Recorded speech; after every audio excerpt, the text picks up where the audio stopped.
নমস্কার বন্ধুরা, আশা করছি আপনারা সবাই ভালো আছেন। এখন আমি আছি দীঘা মোহনা।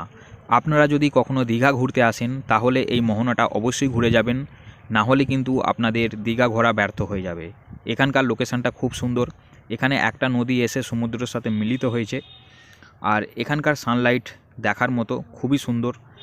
আর এখানে আসতে হলে সকালবেলা আসতে হবে, সূর্য ওঠার আগে।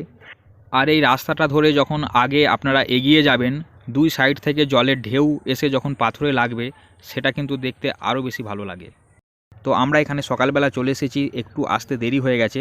সূর্যটা এখানে দেখতেই পাচ্ছেন উঠে গেছে, কিন্তু আপনারা চেষ্টা করবেন একদম সকালবেলা আসতে, সূর্যটা ওঠার আগে, তাহলে কিন্তু দেখতে আরও বেশি ভালো লাগবে। যদি আপনারা নিউ দীঘাতে থাকেন তাহলে রিক্সা করে চলে আসবেন বা টোটো ধরে চলে আসবেন, আর যদি ওল্ড দীঘাতে থাকেন তাহলেও রিক্সা ধরে চলে আসবেন। খুব একটা দূর নয়, কাছেই আছে এটা। আর এই যে রাস্তাটা, এই রাস্তাটার কথা আমি বলছিলাম, এই রাস্তাটা ধরে আপনারা এগিয়ে যাবেন। আর খুবই সুন্দর এখানটা লাগবে যখন সূর্যটা উঠবে সকালবেলা, তো মনে হবে যেন সূর্য জল থেকে উদয় হচ্ছে। তো আমরা নিউ দীঘাতে আছি আর টোটো ধরে এখানে চলে এসেছি। টোটো বাইরে দাঁড়িয়ে আছে, আর এর বাইরে আছে বিশাল বড় মাছের বাজার। মাছের বাজারের ভিডিওটা আমি করিনি, তো আপনারা যখন এখানে আসবেন মাছের বাজারটাও দেখতে পাবেন। বিশাল বড় মাছের বাজার এখানে আছে, নানা ধরনের মাছ এখানে পাওয়া যায়। তো মোহনাটা আমরা ঘুরবো এবং আপনাদেরও দেখাবো, ভিডিওটা দেখতে থাকুন।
বন্ধুরা, দীঘার এই মোহনাটা আমাকে অনেক বেশি ভালো লেগেছে।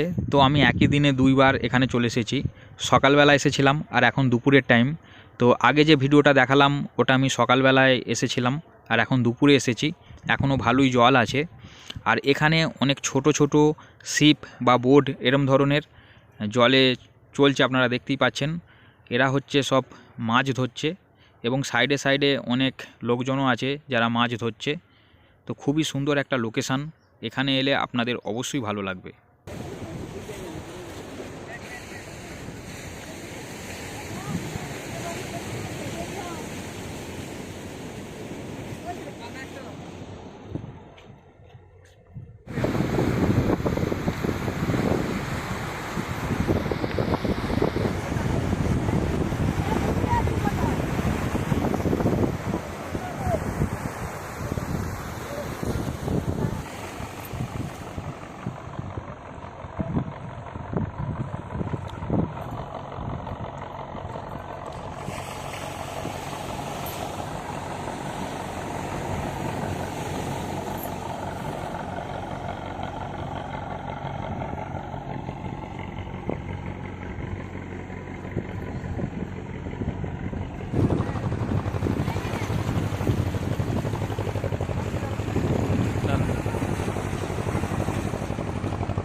বন্ধুরা, ভিডিওটা কেমন লাগলো কমেন্টে অবশ্যই জানাবেন।